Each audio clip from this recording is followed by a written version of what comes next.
Hello, everyone, and welcome to Two Show Day. My name is Diana Shabai Booker, and I'm your host. My guest today, I'm so excited about.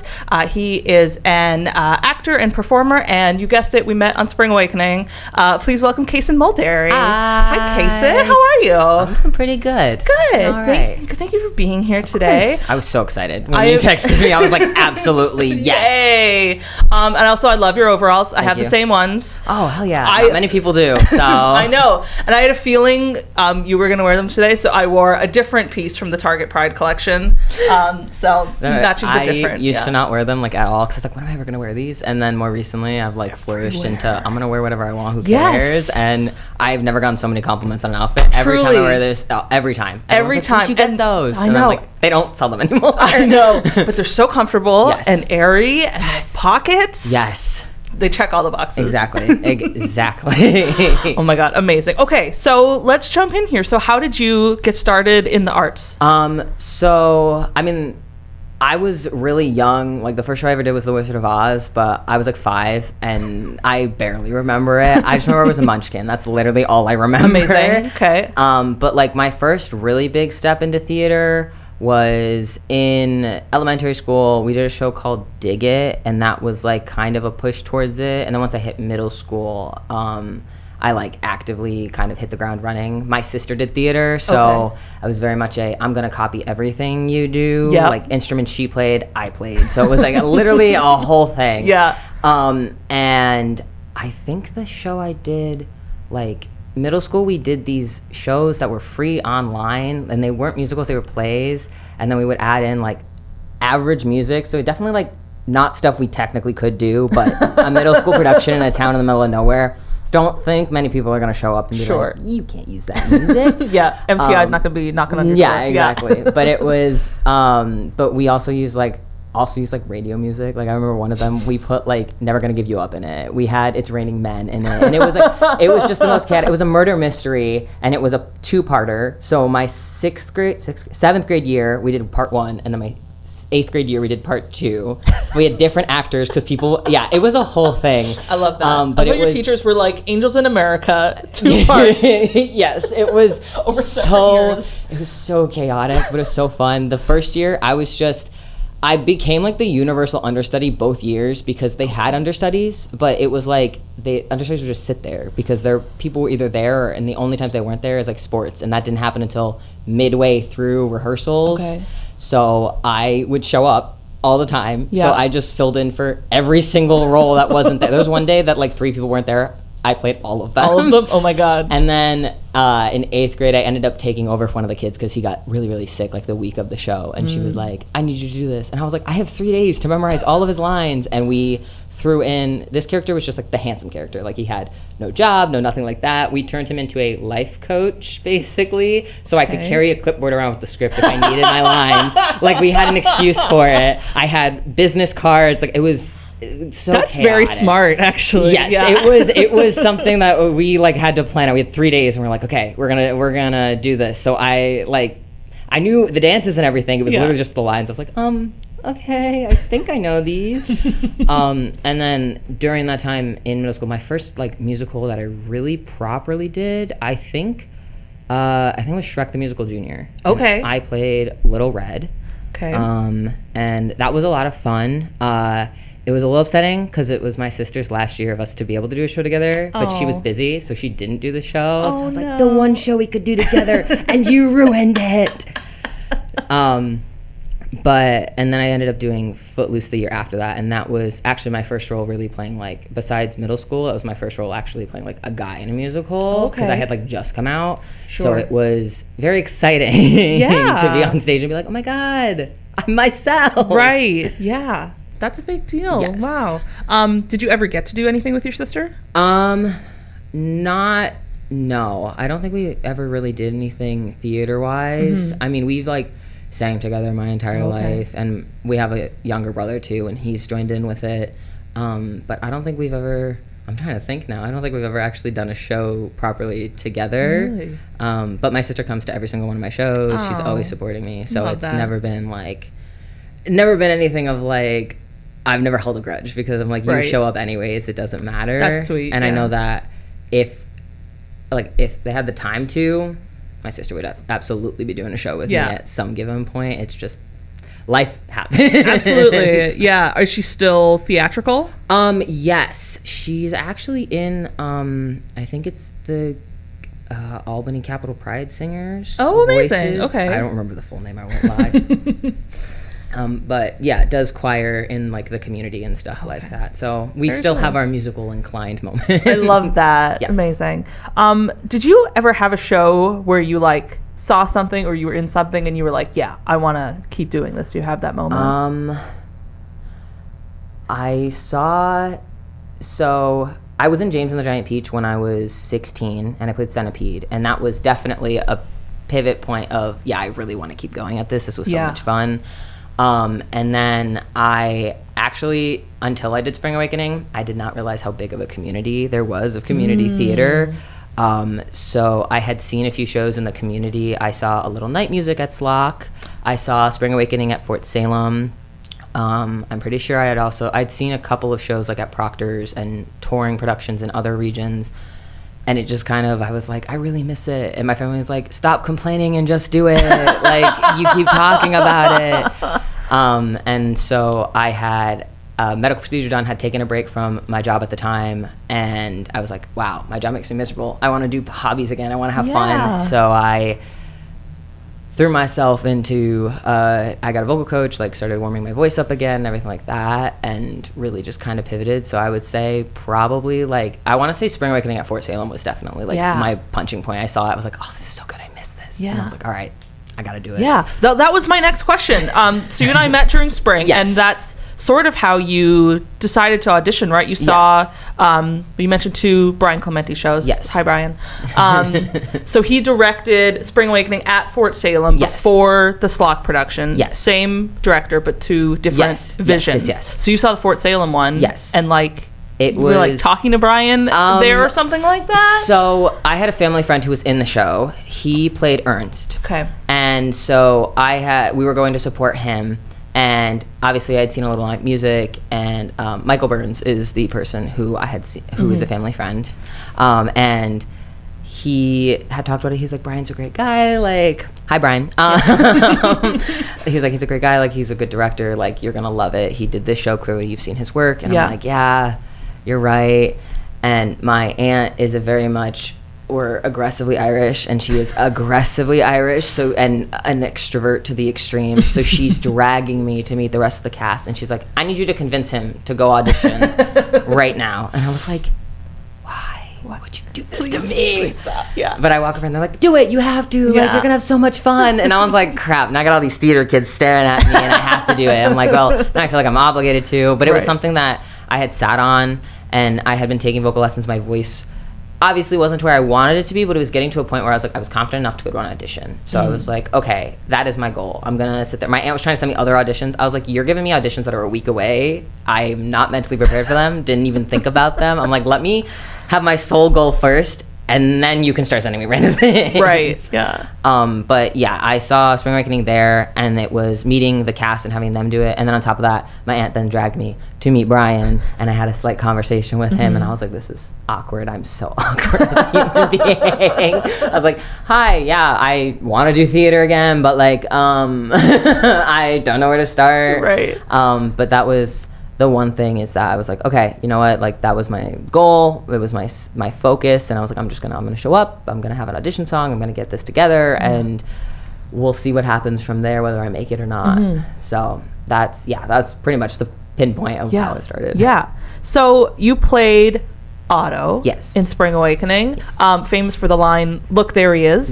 Quite so famous that it became the note for the scene. The look, there he is scene. I was like, sick. One of the schoolboys. You also had a great moment during Touch Me when you were standing on the table and you had a little solo there. That was so good.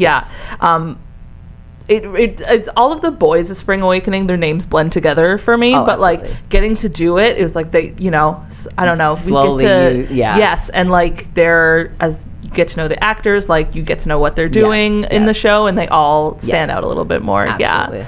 So since then, since spring, you've done several other shows. Yes. Into the Woods. Yes. Peter and the Starcatcher. Yes. Sweeney Todd. Yes. And now The Prom. Yes. And I think you've like just quietly become one of the busiest ensemble members in Capital Region Theater. Yeah, I told all of my friends. So I guess there was like a conflicting issue with one of the actors, and unfortunately he had to drop The Prom. And so I went to California for a week to go to VidCon, and I get a call from Josh DeMarco, and he calls me and he's like, hey, like, we kind of are desperate. We need somebody to fill in for this character. Like, we don't really have a lot of people, and the show is that, like, it was literally like 3 weeks before the show, or like a month before, and I was like, can I check my schedule? I'll get back to you. I'm not even in the state right now. Oh my God. So like, I'm living it up in California at the same time. I'm like, okay, I gotta figure this out, because my dad's birthday is also on one of the show days. Oh man. Okay. So it was one of those, I was like, oh, are we doing a family thing? Like, I don't want to miss out on it. And I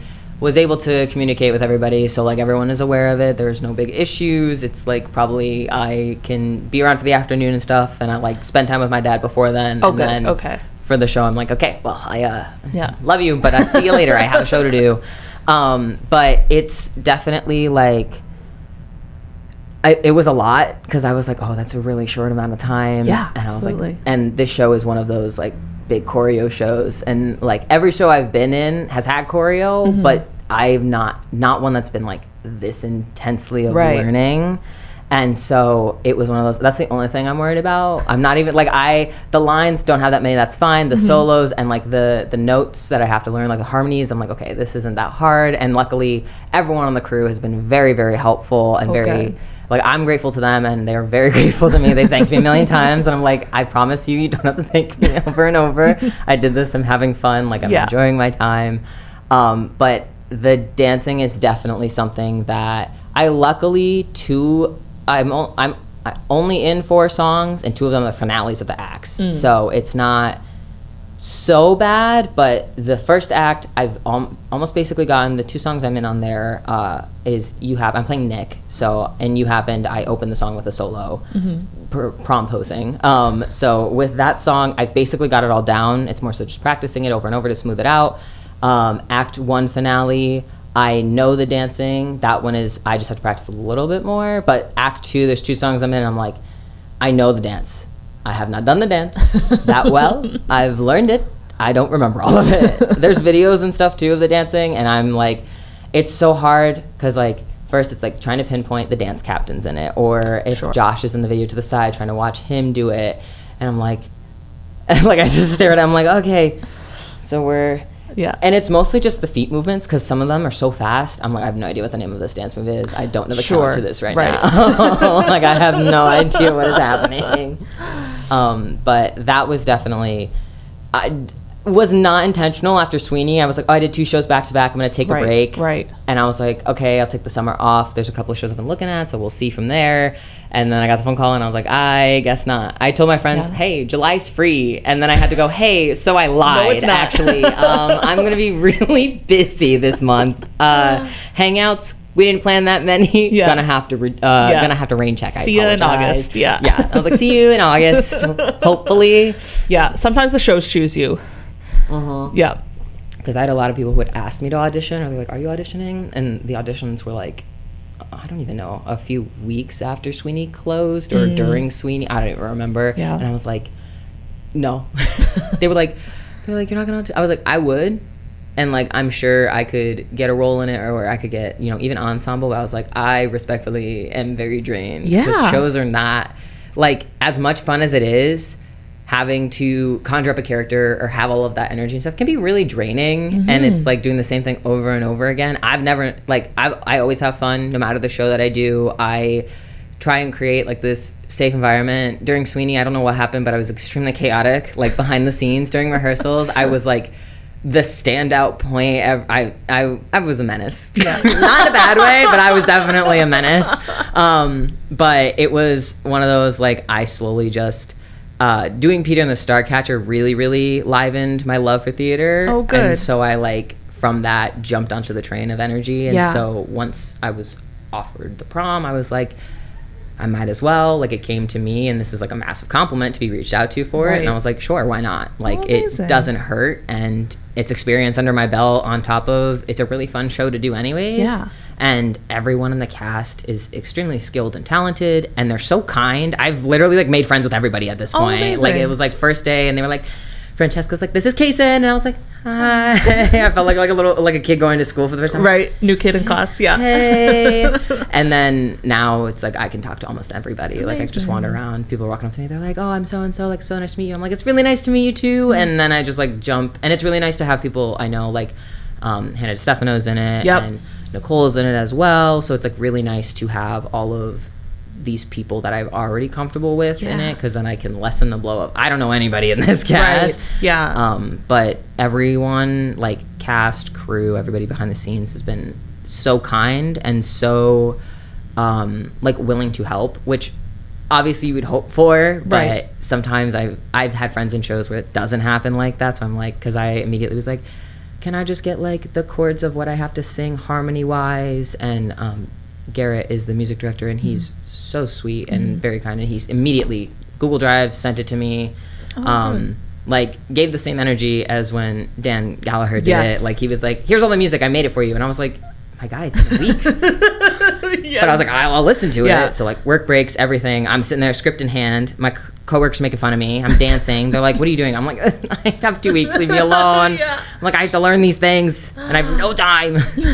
That's great though, especially when you come into the show later in the process. That's one less thing you have to worry about. That was one thing. They were like, you didn't have to deal with the grueling, like, slow rate process of like every rehearsal learning something new. I'm like, yeah, but now I have to learn it all in fast pace, although I have ADHD, so like fast pace is kind of I was gonna say, is that better? The only mode I really got. Having a million things thrown at me is like, you'd think it would stress me out more, but honestly, it's like my pace of things. Thriving in the chaos. Yeah, pretty much. I live life chaotically, so I'm actively thriving. I love that. Amazing. Yes. So yeah, I had a question of what keeps you coming back to theater, but thriving in the chaos might pretty be much the answer. That, and just meeting new people. And getting a lot of the time, like, I love to learn, and especially when I'm doing something I love in specifics. So doing theater, because I haven't gone to college yet and I want to, but it's either like theater or STEM, and theater's so hard to get into, and STEM definitely have a better shot at. So it's like, oh, why are you deciding between these two? But I just love theater so much that it's like a dream of mine would to be either on a stage or even like in a TV show, on a movie, something like that, or even just like in the background. Like, it would be really cool. I just like, I love being outgoing, and I love just like putting myself out there. And it's kind of just every show that I do, some people have gone to school for it, and they'll give me tips and tricks and things that they've learned. And it's just kind of like absorbing all of this new information, because it's like, not everyone went to school, and they still went somewhere. And I'm like, I don't even care where I go. I just like, I want to hit a point in my life where I'm fully content with what I'm doing, and that I don't feel like I'm scrambling to find something else. Sure. And theater is just kind of like an at-home feeling of like, this is something I'm loving, I'm enjoying, like, I'm just thoroughly having fun doing it. Yeah. And I don't have to like stress about it. Amazing. Yeah. Great answer. Okay, so the prom. Yes. You said you're playing Nick. Who's Nick? Tell me about that. So Nick is one of the like named bullies basically in the show. It's one of the students. Yes, he is a student. He is a straight homophobic jock. So they immediately thought of you for this role. Yeah, exactly. No, exactly. He like doesn't, he shows up, like one of my lines is literally making fun of Emma, the main character, making fun of her, and it's like, oh, so like, who's this girl you're taking to prom? And then she's like, oh, you don't know her. And the other character, Kevin, is like, oh, like an exchange student. And then my last line is, so why don't you just like exchange her for a guy? Like and I told my mom, I didn't even get to the part of him being homophobic and having a girlfriend. I just told her he was a jock, and my mom laughed at me. Thanks, Mom. So, yeah, I was like, thank you, Mother. I know that I do not fit that stereotype. I am aware of these things. It's called acting, yeah, Mom. But it was definitely really funny to hear about it. She's like, yeah, your character is homophobic, and he's a jock, and he has a girlfriend. I was like, oh, great. But obviously acting is playing whatever part you get, whatever character you get. Yeah. I think the hardest thing I'm having is just being a little bit meaner to the character, because like I don't like being mean, but like Francesco was like, you can be meaner. He's like, like just be like more of a douchebag. Like you need to like you are just rude and you don't like that she's gay and it's weird. And I'm like, okay, I got this. Right. I think. And I'm like, but I'm slowly just like being like, okay, what was high school like for me? Sure. And then I'm slowly getting there. I think by the time the show opens, I'll absolutely have it. It's just, I'm like, I don't want to be like really mean, but like he's literally like so mean. Yeah. I mean, he will have his redemption at some point in the show, but it's one of those that like in the opening, in the beginning, he's like, you know, I don't like gay people. But every time I walk off stage, I go, gay people, am I right? Like it's one of those that being a queer person myself is so funny, and on top of that, half of the people who play like the bullies or are rude or like homophobic are queer people as well. And it's literally like, I'm like, honestly, I feel like they play it best though. Like I know what it's like, so of course I know how to be, you know, rude about it. But it's like I don't even know, like, because it's not like a big part. It's like a supporting role, and it's just like in the opening and like in the first act, he's homophobic, he's mean, but he loves his girlfriend because he promposes to her and he's like so excited about it. And it's just like interesting to play him. But then in the second act, there's a whole song where it's like, hey, maybe gay people are okay. And then in that moment, I'm like, oh my God, you're so right. I was gonna say, are you one of the kids in Love Thy Neighbor? Yes.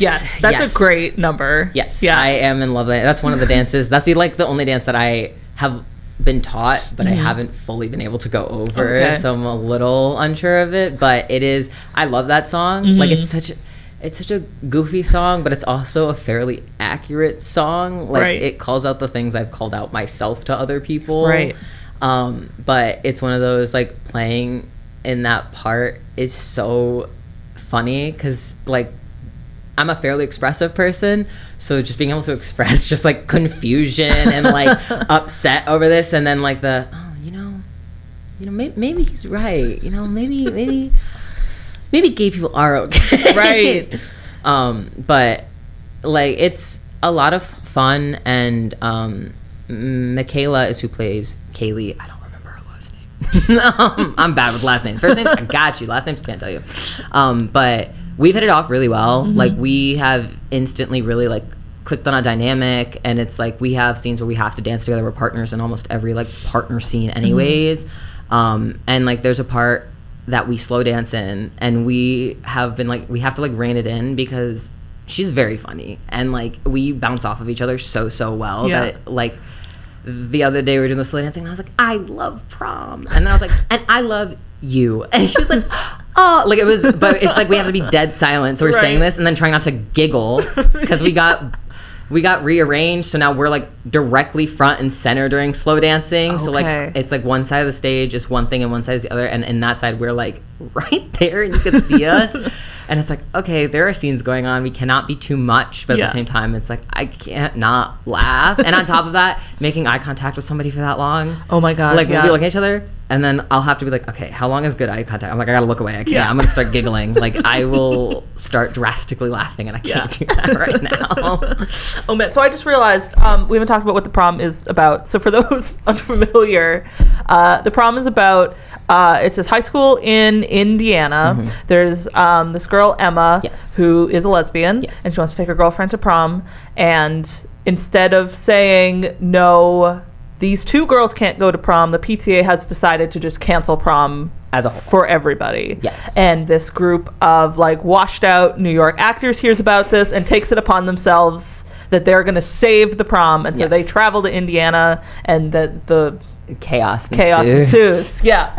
Yes. Yeah. So Love Thy Neighbor is this really funny number where it's one of the actors comes in and it's like, well, you can't say that being gay is wrong because it's in the Bible, because here are all these other things in the Bible that you are contradicting. Yeah. And it's this very fun gospel number. It's very... Yes, it is very fun. It is very much like you'll bump to the beat the entire time. Yes. And the dancing in it is so fun and so good. Like, it's just so perfect in a way. Like, it's so very gospel-y in the way that it is, and everyone dancing to it. Like, we all look like we're all having the time of our lives, but we absolutely look like we're having the time of our lives. And from just watching it to see how the dance goes, it's like perfect. It's so good. I love it so much. Like, just watching it, I'm like, everyone is just like going for it. Yeah. And it's almost every like upbeat number that has that is very much everybody looks like they're having fun. Like, it's so good. And it's so, I mean, I wasn't here for the entire process, but from how like the stage managers and the director and everyone have been talking about it, like they've come a like really long way, and they've really like brought it together, and you can absolutely tell that they have, and that everyone's very determined to have this really good show. And it's very nice to have an environment where it's clear that everyone cares so much about it. But yeah, that's great. Yeah. What have rehearsals been like? Because I've done some outdoor theater, and I know what like an extra beast that can be. So the first day that I actually was able to go to rehearsals, which was July 2nd, I think, was their first day on the outdoor stage. Okay. And that was a lot. And then we had a Sunday rehearsal, and it was like a day that in the middle of rehearsal, we got like a heat advisory as well. Oh my God. And it was rough. Like, it was really hot, and unfortunately the bugs are really not it there. Like, you could be sitting, you could be dancing, and you will probably have a bug land on you. Like, if you go see the show, please bring bug spray. Bring a citrine candle, bring bug spray. Like, anything and everything. These bugs are like nuisances. They do not care. Have you gotten like a bug in your mouth or anything? Not yet. I pray not at all, but with this, I don't know. This is my first time doing an outdoor theater show as well. Okay. So like being on the stage is really nice, and like the lights, it's like completely different. Obviously it's gonna be different, but it is so much different. But it's just like, my only concern really is the heat, but our shows are all at 8 p.m. Right. So the sun's like going down. We don't have to worry about it. My only thing is the sun's going down, the lights come up, the bugs come out. Yes. And they're just like in the lights. And that's my only concern at this moment in time, is I'm like, just don't let a bug land on me. I really don't need this in my life. Because as an actor, it's like, I can't react to this bug. I have to sit here and deal with it, and then I have to character knock the bug out of wherever it has landed. Right. But it's definitely a change. It's not horrible, but it is not that good either.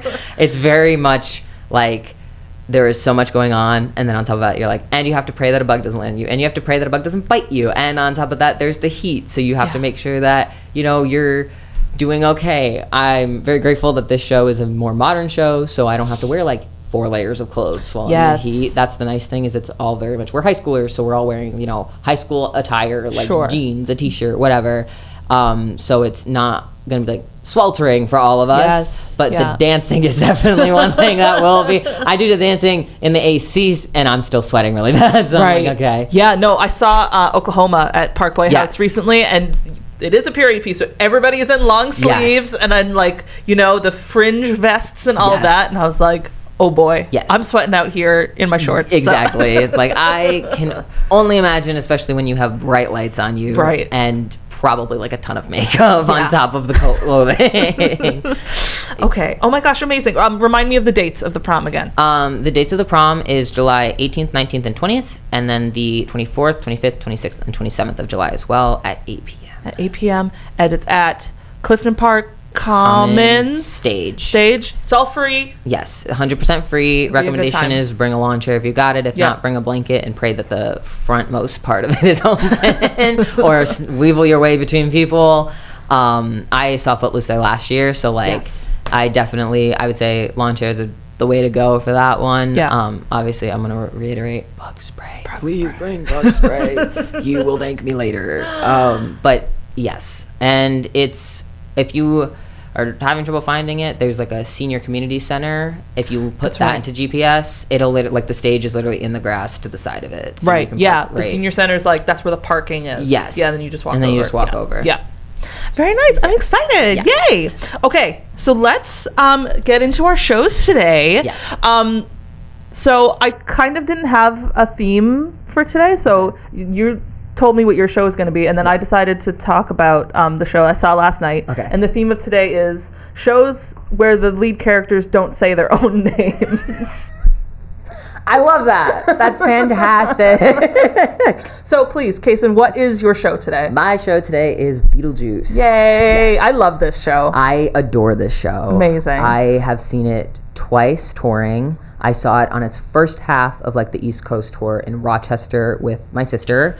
And then my sister and I loved it so much, I was like, we have to take our mother to see it. Yeah. So it came to Proctor's, and we took our mom to see it. Oh, amazing. It was phenomenal. I adored it. Yeah. I'm upset I never saw it on Broadway, but it's coming back to coming Broadway. back. So my sister called me the day that it was announced and literally went, it's coming back to Broadway. And I was like, that's really cool. That's awesome. And she just goes, yeah, I just wanted to tell you. And I was like, I'll probably buy a ticket at some point. Like, I'm sure we'll go. Yeah. But I'm so upset I never got to see it on Broadway because the lead who played Beetlejuice on Broadway was Alex Brightman. And I adore Alex Brightman and everything he's ever been in.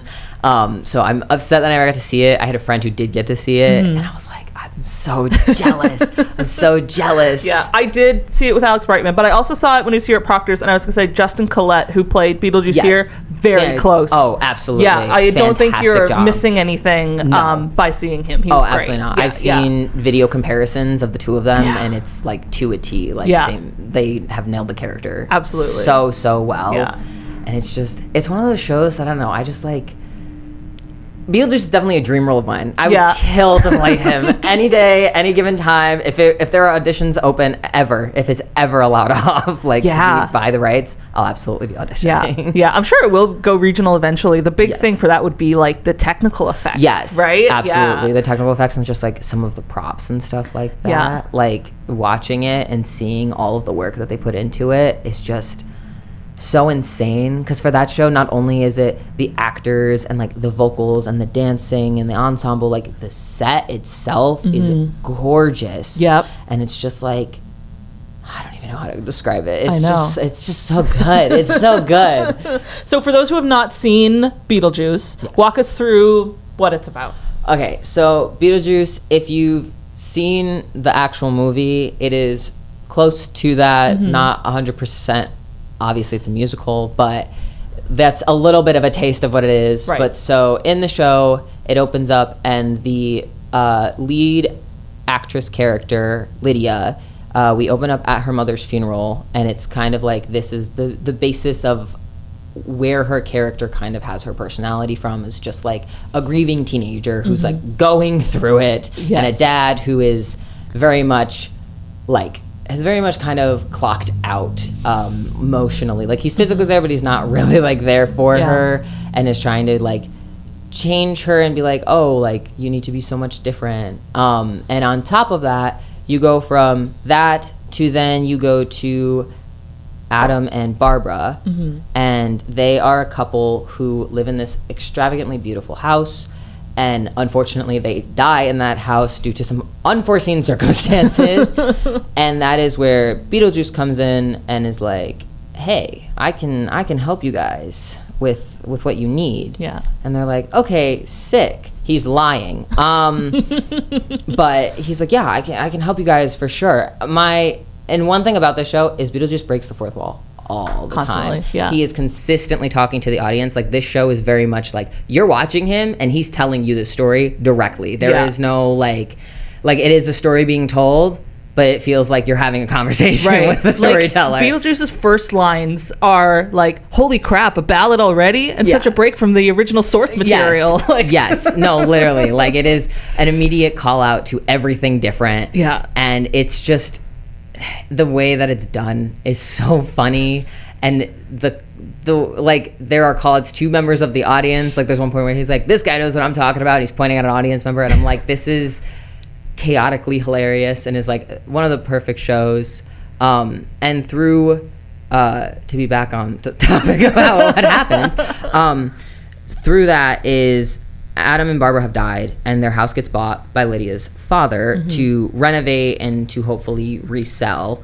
And in doing so, Lydia realizes, because of how much she is grieving and how desperate she is to just be heard, she can see ghosts. So she sees Adam and Barbara, and it's like this whole ordeal of she can see them, and then Beetlejuice shows up, and she can see him, and he's like, oh, a living, breathing human that I can manipulate into doing whatever I want. And it's basically Lydia is trying to get her dad to like notice her and pay attention to her, just to like have somebody there, because her mother was definitely her rock. And now that she's gone, and on top of that, her dad now has like this life coach for Lydia that's following them around and is living with them, and that's a whole ordeal in itself. So Lydia's like, oh, this is somebody who I can get to show, like, to help me get my dad to notice me. And then Adam and Barbara are like, I don't want people in our house. Right. And that's their big thing, is just trying to like cope with their deaths, as well as just like, because unfortunately what happens in the show is the thing that seems to be happening lately is somebody takes a beautiful historic home and they like completely tear out all of the beautiful things in it. Terrible. And they make it like gray and peak white and it is beautiful in its own way, but like when you take like a wooden house or a brick house and then you completely like destroy the inside and make it this like modernized thing, it just looks so sad. And Adam and Barbara, when the one song they're alive, are very dedicated to restoring it in the historical sense, right? They are those sort of handy people. And in the Broadway version, there are creaky floorboards that they fall through, and on tour they get electrocuted. Yes, I forgot about that. I forgot they fell through floorboards. Because, you know, Broadway can do all of the big They can have a trapdoor. They can have a trapdoor to fall through. But yes, they get electrocuted, and Beetlejuice, literally one of the first lines he says, it's rare for you guys to be together in the afterlife. Like, you died in the same home together, so your ghosts are together, like, forever. Right. And it's like, okay, all right. And that's one of the changes, actually, from the movie that I think makes more sense in the music. I think a lot of changes, actually. I think the musical Beetlejuice is the peak. I think that's the best, highest form of Beetlejuice. I 100% agree. In the movie, they are in the car accident, and they die, they don't jump into the river. They are swerved to avoid a dog. And they go into the river and die, and then they're haunting their own house, which doesn't make any sense. They should be haunting the bridge. So it makes sense that they changed to the musical that they die in their own house. That's the rules of ghosts. And you haunt the place you died. Because they're also, on top of maintaining the historic aspect of it, they are still buying like antiques, and they're still livening up the house, and they're like, they want it to look lived in, and they want it to be this like beautiful thing, and then it like gets turned into this not as beautiful gray dreary home, and it's literally meant to be like, we're gonna sell this house and we're gonna get big money for it and everyone's gonna want to buy it, and it's like, you took this beautiful thing and just absolutely gutted it, and you're like, everyone's gonna want to buy it, and it's just like this tumble down story of Beetlejuice. I don't know if it's underlining of like him wanting to take over the world, or him just like basically just trying to take over Lydia's life. I know, because he's a demon, and he's trying to get a living person to say his name so that he can exist in the human world. Right, and so create chaos there. I totally liked on that. You know, the main thing is saying his name 3 times. It's literally, he's just trying to get into the human world to be able to interact with people and like cause havoc as a demon that's like seen by everybody, instead of just like these bare minimum people. And in doing so, it's him manipulating Adam and Barbara to do things for him, and manipulating Lydia to do things for him. And throughout the story, it's like them realizing, well, why are we helping you when there are so many other things, or like slowly realizing the manipulation, and it spirals aggressively from it. But it's very sweet, just because throughout it, the things that you hope to happen, majority of them do eventually occur. And it's like, you see the character development from Lydia, and you see the character development from like Adam and Barbara of like grieving with their deaths and like trying to accept the fact that they're gone, but like there is so much that they can like now that they've had this opportunity, there's still things that they can do even through being dead. And just like the family dynamic between Lydia and her father as it slowly shifts too, it's just really nice, and it can be kind of relatable, just like witnessing. I mean, everyone changes, everything changes all the time, and obviously it's musicals, so things change a lot faster than they would in the normal world, but it's nice to be able to relate with a character, or like see something occurring and being like, oh, okay, like things are okay, things are gonna be okay. Granted, not all of us have a demon following us around. Generally, sometimes we have personal demons, but like a literal demon. Not all of us have that. But it's like in the second act, it's very much like Beetlejuice and Lydia are kind of like Beetlejuice creating havoc, and Lydia's like, wait, what is happening right now? Like, why are all of these things occurring that like this is not what it was supposed to happen? She has things she wants, and she's gotten majority of them, and she's like, okay, we're done, but obviously that's not how Beetlejuice works. Right. So it's just the chaos of then having to pull herself out of a situation she has unfortunately put herself into. Yeah.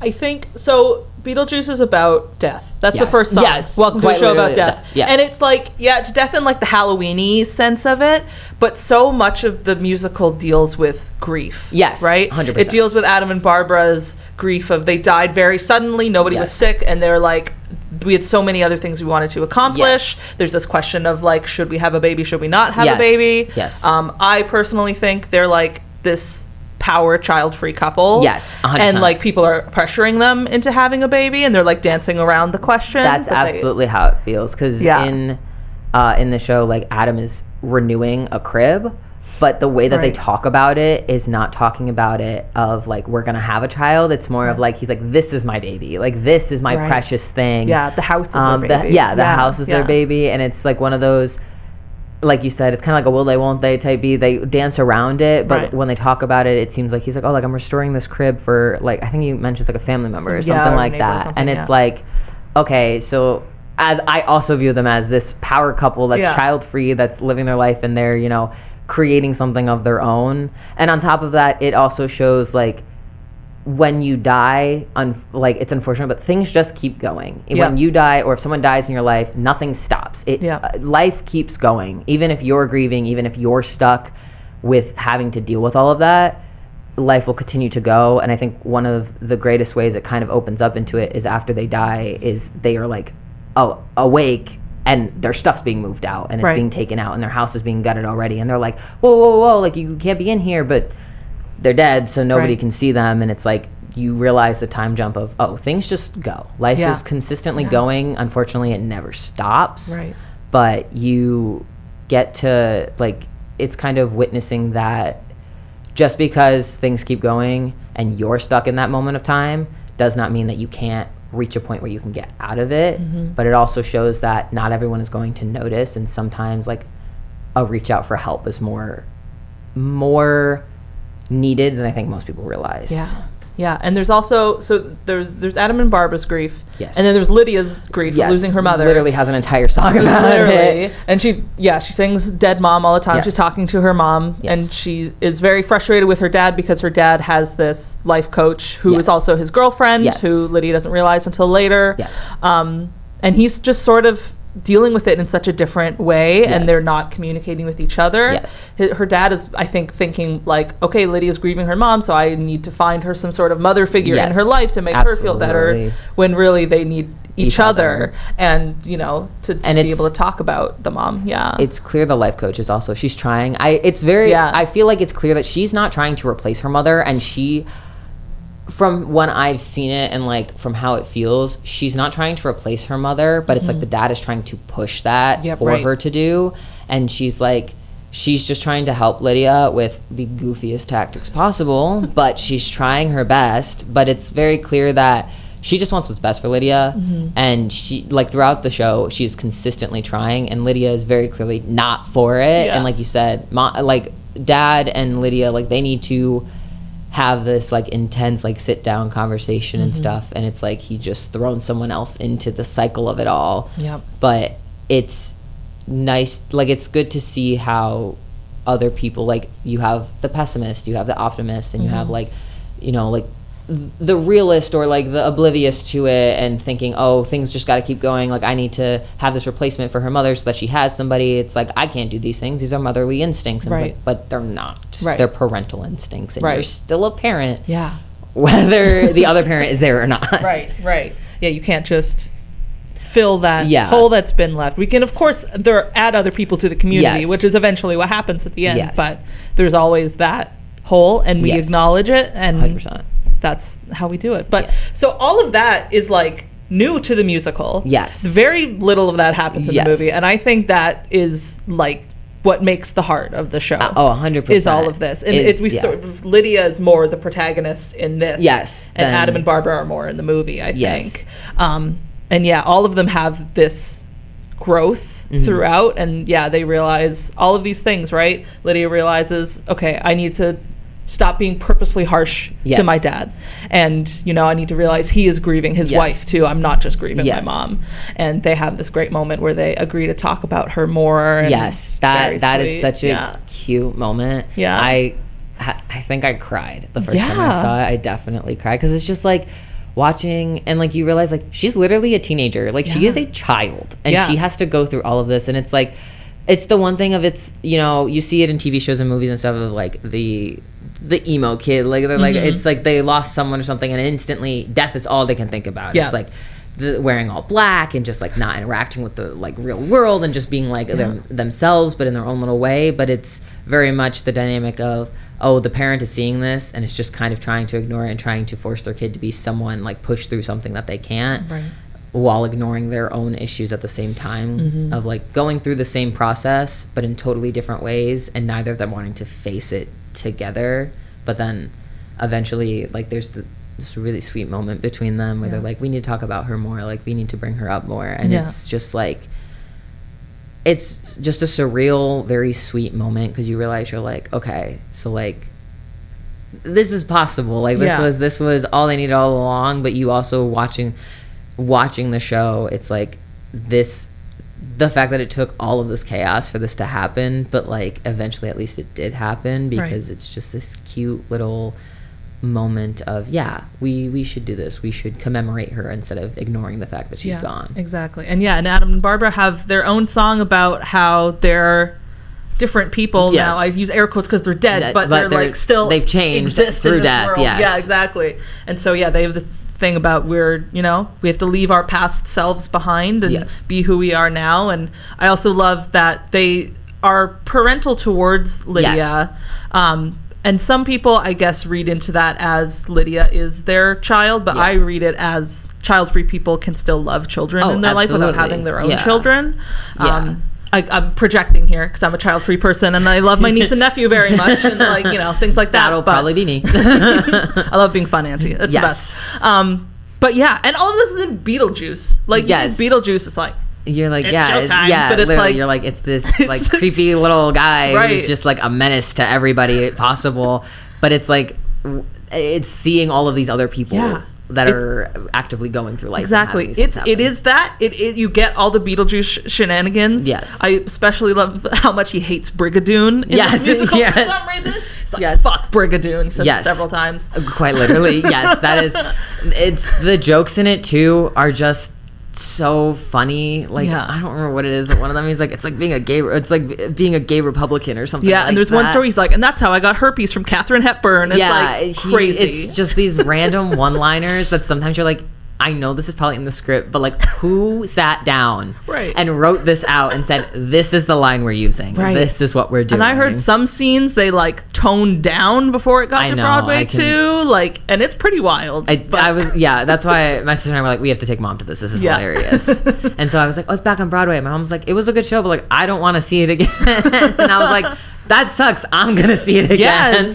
I thought about going, because I haven't been to the Palace yet either, so maybe I'll check that off. But so it is all those creepy things, and it's this hugely emotional like, family musical, which like, is crazy. It's like Whiplash in a musical. Yeah. Like you have all of these like goofy funny moments with Beetlejuice and like all of his chaotic shenanigans, and then you're like, oh yeah, but by the way, there are dead things in here. The show is entirely about death, and that is like the main point. And it's just like the music in it too is the same way. It's this goofy funky songs, and then you're just like, oh wow, I'm really sad right now. Like this is devastating. The music is so good, and like the funny lyric stuff is so smart and so fast. And the Lydia's power ballads are so heartfelt and incredible. Yes. And just like every like video I've seen of it, every time I've seen the show, stuff like that, I constantly am like, wow, like this show is just like, you don't expect it to be how it is, but it's just insane. Yeah, it's so good. Yes, I think my favorite thing is also Beetlejuice just can't say his name, and the acting out of getting her. Nobody would get that. They, like in the show, for she gets it very quickly. Yes, for Beetlejuice, he does like the second word, and it's just him drinking something. Like he's literally just doing this, and she's going through a list, and she goes juice, and then for Beetle, he does this, and she goes through, and I'm like, I would not have gotten that. Right. I'd be sitting there and being like, my guy, what are we talking about right now? Yeah, that's a very funny part. Yeah. Amazing. Yes. I love that show. I could talk about that all the time. I think I've seen it 3 times. Yes. Beetlejuice. But I would see it many more. When it first was on Broadway, obviously, I looked up the slime tutorials of the show, and I somehow, don't know what happened, I had an Android at the time, and I somehow managed to download the entire bootleg onto my phone. So I had like a 2-hour show on my phone, and I was like, how? I literally do not remember how I did it. I was like, I don't know how I did this. Like, where did this come from? But I had it on my phone for the longest time. And then eventually I was like, okay, you're taking up storage. I have to delete you. I cannot have you on my phone anymore. I was like, I watched it. I'm done. I had my fill. You went through your own grieving process. Yes, with having to get rid of it. Yeah. No, that was the most insane thing ever, because I was like scrolling through one day and I was like, 2 hours of a video? And I was like, what is this? This is the entire Beetlejuice musical on Broadway. What is happening? No, that is, I could always talk about that show. Yeah. It's one of my favorites. It's just so silly. Yeah. And it's never not a good time. Absolutely. Yeah, it's so good. Okay. So my show today, speaking of characters that don't say their own names, I saw this last night at Capitol Repertory Theater, and I can't stop thinking about it. So my show today is Once. Oh, okay. And yeah, they don't purposely say their own names, but the lead characters are just guy and girl. They are never named. Yes. So the music and lyrics are by Glenn Hansard and Marquita Irglova. The book is by Edna Walsh. It's based on the movie by John Carney, who also wrote Sing Street and Begin Again. King of like Irish busking romance musicals. Gotta love it. So good. Premiered on Broadway in 2012, many Tonys, including Best Musical, and the song Falling Slowly also won an Oscar from the movie. Yeah. Heck yeah. So, quick synopsis is 2 poor musicians have a chance meeting on the streets of Dublin, and through their passions for creating art, change each other's lives in just a few days. Dang. Yeah. Have you ever seen this show? I have not. Oh, okay. Slock did it a few years ago, directed by James Alexander. Okay, and that was the first time I saw it, and it was like, up until Spring Awakening, was the best thing I'd seen on the Slock stage until that point. Yes. And it still sticks with me. I loved that production, too. Yes. Okay, so the story beats is Guy. He's busking. That's how it opens. He sings a song, and he like puts his guitar away, and he's about to walk away from the whole thing. He's very heartbroken. He's like, I can't deal with this life anymore. And the girl comes, and she's like, hey, did you write that song? And he's like, yeah. She's like, that's very good. And she is she's Czech. She's from the Czech Republic. Okay, so she has this Czech accent, and that's like a theme throughout the song. She's very serious. Yes. She's like, she's very direct and to the point, and that's like part of her whole thing. Okay. And so she's telling him, she's like, don't give up, like, you're really good at this. And she says, what's your day job? And he says, oh, I fix Hoovers. So she's like, what the hell is that? She's like, vacuum cleaners. And she's like, oh, that's such a coincidence. I have a vacuum cleaner that's broken. And it just, like, appears in her hand. I love having the plot holes filled in immediately. It's like, oh, my God, that's so crazy. Right. And she's like, I can't pay you to fix this, though. Is that okay? And he's like, no, I'm in business. You need to pay me for this. And she's like, I can pay you in music. And she's like, okay, what do you play? And she plays piano. So she takes him to this music shop because she can't afford her own piano. But there's this music shop where the owner lets her play the piano. Yes. So they go in and she plays a Felix Mendelssohn piece, which is wonderful. Yes. And then she finds in his guitar case the music for Falling Slowly. Okay. So they start playing Falling Slowly. It's beautiful. And then she says, he's about to walk away, and she says, the transaction's not complete until the Hoover sucks. So they go to the vacuum shop, and he runs his business with his dad. Yes. And so his dad is there, and always a dad. There's always the dad's always there for some reason. And they're in Ireland, so he's Da. Yeah. Yeah, very sweet. And so they fix it, and so the shop is on the first level, and then Guy and Da live on the second level.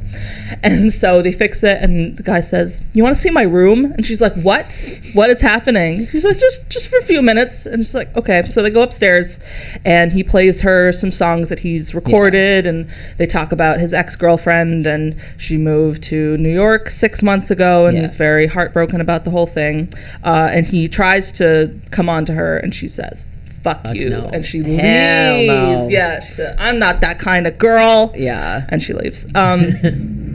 So the next day they're back at the music shop, and he comes and apologizes, and it's very nice. And she takes him to her apartment, which she shares with several other people. There are 3 other Czech immigrants, her mother, and her young daughter. Oh my gosh. Okay. I know. So he meets all these people, and they're very, they have all these cultural songs, and it's chaotic, and they're very outspoken. He's like this reserved, sad Irish man.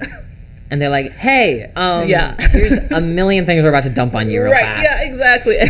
And in the show, they say they learned all of their English from watching soap operas. So they're just like, all they know is these dramatic terms. I was going to say, all that is dramatic language. Like, they keep talking about, this one person on the soap opera keeps getting more attractive the crazier they get. And like, that's a whole thing. Yeah.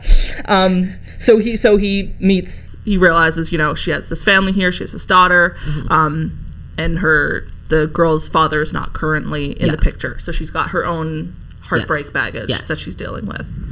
But she really believes in him and his music, and so she goes to him one day and says, I met this guy that runs this recording studio, and I talked him down. We can get a 24-hour session for $2,000. He says, where the hell are we going to get $2,000 from?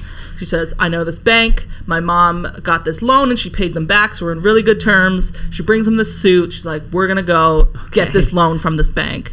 And so he puts on this, like, in the Cap Rep version, it's like this ridiculous silver suit. Oh, my God. It's like, this man has not worn a suit before. It's, like, shiny. It's very funny. I can literally only imagine just like showing up. It's like, oh yeah, we're gonna give you a suit. Like you gotta look prim and proper, and then showing up in like this extravagant suit, and it's like it's very clear that you have never once in your life dressed up at all. Exactly. It's very funny. So they go to the bank, and the bank manager is like, I'm about to give a poor musician $2,000. Like, I don't know. She's like, I'm gonna need some more proof here. And then he sings a song, and she's like, convinced, and she's like, it's all right. It's so funny every time there's a musical and it's like I'm gonna sing a song, and that's what, like in Legally Blonde, when it's like do it for love, and Harvard's like, yes, love. But it's just like it's like, yeah, let me sing you a song, and then suddenly it's like, perfect, this works. Yes. And it's like watching it, obviously you're like, that's so silly, like that would never happen. But in the musical world, I don't know, it's just so fun. Like I love it so much that instantly they're like, perfect, yes, absolutely, like I'll do these things for you. I'm convinced. And it's supposed to, like, if you were a bank manager and someone came in and just started, and this man is like screaming at the top of his, like, if you've ever seen Glenn Hansford perform, he's just like, his guitar has a hole in it. He's just like shouting the whole time. So that's what this guy is doing. Well, he's Irish, so I know. Well, I don't blame him, but it's like, if you were just in a bank and this man just gets up in this silver suit and starts screaming the song, you're like, you wouldn't be like tapping the security button? No, exactly. Like I'd be sitting there and I'd be like, right, security, please get this man out of here. That's one of the unique things about Once, though. It's like they break into song, but it's all organic. They're like in the music shop, and they're like, I'm gonna play this song now. Yeah. So it's not like, it's not how in most musicals the narrative turns into a song. Yes. Right? So that's kind of a unique thing about it too. I enjoy it. I've had friends who have been like, I don't know, like the music just like I'll be like, oh yeah, I'm in a musical to come see, and they're like, I don't know, the music just kind of like was there, but like it's not like it doesn't lead into it, like they just start singing, and I'm like, respectfully, you did go see a musical. I would say that's what it's about. Also, I understand that because I think being able to do that, to uniquely be able to tie the music into it, I feel like can make it more seamless in a musical a lot of the time. I was thinking about that when I saw it yesterday. I think if you generally don't like musicals because the music comes out of nowhere, this might be a good show for you. Yes. So they get the loan, and to celebrate, they're at this like open mic night at a bar, and she signs him up just as Hoover Man. Okay. They go, Hoover Man, he's next. Where's Hoover Man? And he's like, I don't want to go up there. She's like, if you're gonna be a recording artist, you're gonna be a rock star, you got to get used to performing your songs in front of people. So he gets up there after he screams at a bank. And he's still wearing the suit when they're at this bar. Jesus Christ. Okay. All right. And I know. And so he sings a song called Gold, and it's a really beautiful song. The lyrics are like, and I love her so I wouldn't trade her for gold, and it really seems like he's singing it to her. They have this moment where it's like just him and her, and they're looking at each other and all that. And that's awesome. That's the first act. So the second act is they get into the recording studio, and so it's him and her, and they've picked up a few other musicians along the way. As musicians do. And it's very much what you'd think would happen. It's chaotic, and the drummer they found is like a heavy metal drummer, but obviously they're playing this Irish folk music, so he's just like, yeah, and they're like, calm the fuck down and chill the fuck out, my guy. Like, this is, I know we only have slim pickings on people, but please. So that's a whole thing. Then at one point, guy and girl, they're like, we need a break, so they take this walk, and they're up on this hill, and he tells this sad story about his childhood, and not the trauma dump. I know, and she reveals that her daughter's father is her husband, and they are still married. Oh. And so he asks her, he asks first how to say, do you still love him, in Czech? Mm-hmm. And so she tells him, and he says it in Czech, and she responds, I love you, but in Czech. And he says, what does that mean? And she says, I think it's going to rain. And then that's the end of the scene. Oh my gosh. I know. So I feel like I've seen that. I think I've seen that scene before. Yeah. Like, I think I've definitely seen it. And there's sort of projected subtitles. So it says, I love you in the projections. Yes. Yeah. And she sings this gorgeous song when they go back to the studio called The Hill about their time. And it's just her and the piano. And it's like deeply emotional. Mm-hmm. And after the end of the recording session, they get it all done. It goes very well. Yes. He asks her to go with him to New York. They say, let's go together, let's take your daughter, we'll live in a big flat, we'll make music. And she says no. She says, it cannot be about, she asks, can I bring my mother? And he's like, no. And so she says no to the whole thing. And I'm going to give away the ending of the show because this movie is like 20 years old, and this is one of the reasons I love this show. If you haven't seen it, that's on you. It is on you. It's been around for a long time. So he goes to New York, he finds his ex-girlfriend, and they reconcile. Mm-hmm. And before he leaves, he talks to his dad, and his dad gives him this big check and says, you might need this. Mm-hmm. And he's like, Dad, you don't have to do this. And Dad's like, nah, whatever. He met girl's mother, and they're going dancing this week, so like Dad's gonna be fine. And so Guy takes the check and he goes to the music shop, and he buys the piano for the girl. I know. And it's just this big bow and this card, and so she gets it after he's already left, and they have a reprise of Falling Slowly when they're on opposite sides of the stage, so they're singing the same song but in opposite places.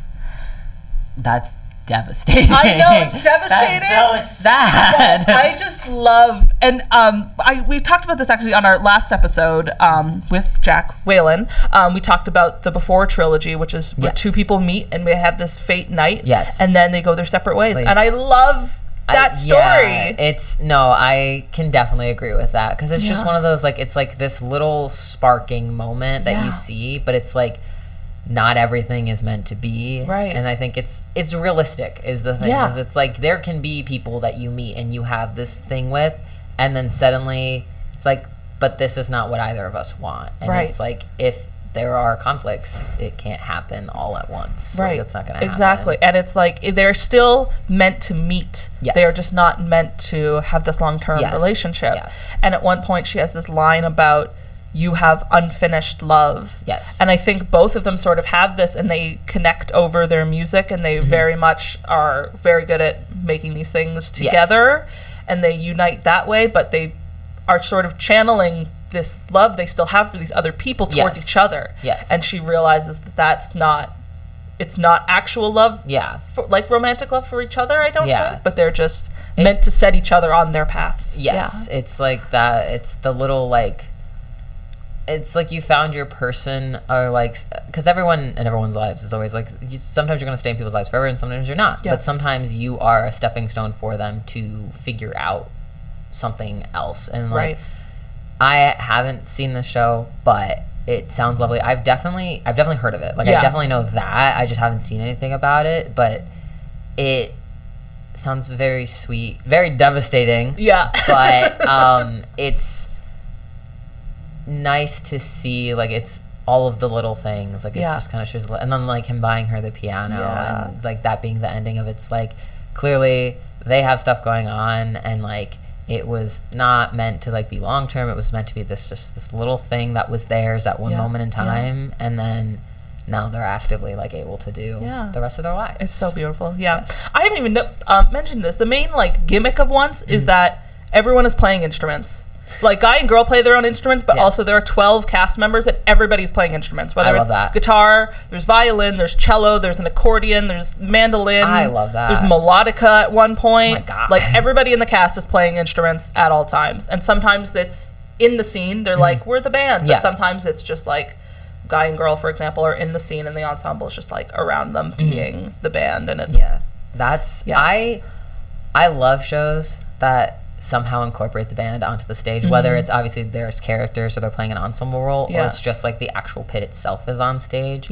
Because I think there was a show I saw, or like one of my friends saw, and it was like the band was on the stage, and the show, I cannot remember what it was, but it was like, in the show is not common thing, like the pit is usually not on the stage, but it was just the way that it was described was like it just worked so well. And it's really cool. That's another thing that I just love about theater is, depending on director, depending on, stage manager, stuff like that, like the vision that everyone has is so drastically different. And I mean, obviously, Whispering Awakening, that was something I got to see. I got to see it in one theater to another theater. But that, I don't know, it's just such a unique thing to have that happen, especially having it be ensemble as well. Like, just to have that there, and like cello and violin, like as you said, like that's... At one point, the woman is wearing some sort of like strap apparatus so she could walk around with her cello, and it's like playing the cello mobily. It's crazy. Could never be me. Actually, most of the time the cello is like bigger than I am. Right, not a small instrument. No, I so appreciate vision. I think Brian has vision. Yes.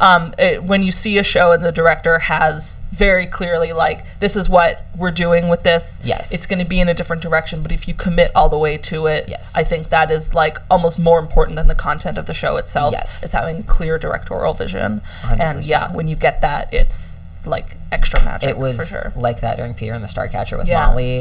She was waiting to get the set approved, but I had like asked her if she had gotten it approved yet, and she was like, "Do you want to see it anyways?" And I was like, "Do I want to see?" Yes. What are you talking about? And it was about? like she was like, "It's gonna be this like jungle gym. Like you're all gonna live your childhood dreams out." Yes. And it was insane. It was so fun. The encouragement to constantly be on the set. She's like, every chance that you get to be on it and live it up. And it was just like one of those, like, she had a vision, and her father, who built majority of it, insane, brought it to life to the nines. Yeah. Like, I love, that's another thing about, like, I don't think a lot of people realize is, like, yes, you're going to see a show, you're going to see the actors act and sing and dance, but, like, watching the set on top of that is so beautiful. And, like, I've seen Sweeney Todd live twice. I saw it on Broadway, and I saw it in Seattle. And in Seattle, they had a rotating set. They had a rolling set. And loved the Broadway version. I won't lie, kind of preferred the Seattle version. Yeah. It was just, like, something about it. Having it be one side was the barbershop, and you roll it, and the other side, and it was, like, Mrs. Lovett, and then you turn it around, and it's the basement and, like, the furnace and stuff. Cool. And you can watch the people slide down. Oh, that's fun. Yes. It was so cool. And it's just, I love seeing different versions of a show. Yes. Because it's just, you get to witness, like you get a little peek inside of the background of what a show looks like and how it runs. Yeah, that's the beauty of theater, I think. The longer a show is around, like Sweeney, the more people want to get their hands on it and show their vision of it. 100%. And we're just so lucky that we can go and view all these versions, right? It's not like a movie where it's like, here's the thing and this is it forever. It's like it's always changing. It's different depending on the actors, on the creative team, on 100%. Everything, on the time, on the what decade it is, right? It's always different, like, and it's always living.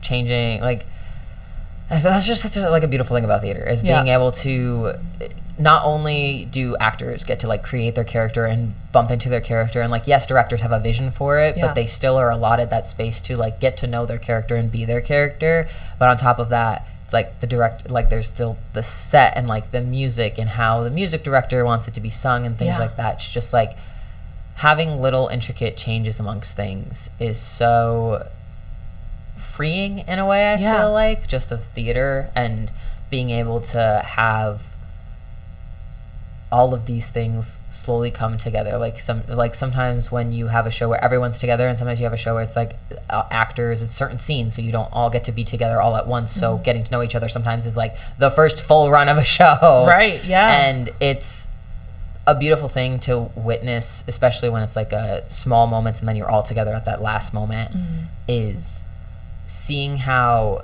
everyone created their character on their own, but now is adapting their character to fit the narrative of everyone else's. Yeah. I don't know. I love theater. Me too. It's so fun. Me too. I'm gonna have to see once. I'm gonna have to go see it. Highly recommend it. It's running until August 10th. They run 4 weeks, I think. Okay. Yeah. Then I've definitely got time. Kason, thank you so much for being here today. This was so fun. This was so fun. Yay. I thoroughly enjoyed this. Yay, I love talking about anything and everything, but theater especially. Me too. Yay! Two Show Day is hosted by me, Diana Shabai Booker. Cover art is with contributions from Ivy McGurran. If you'd like to get in contact with us, please visit our link tree at linktr.ee/2showday.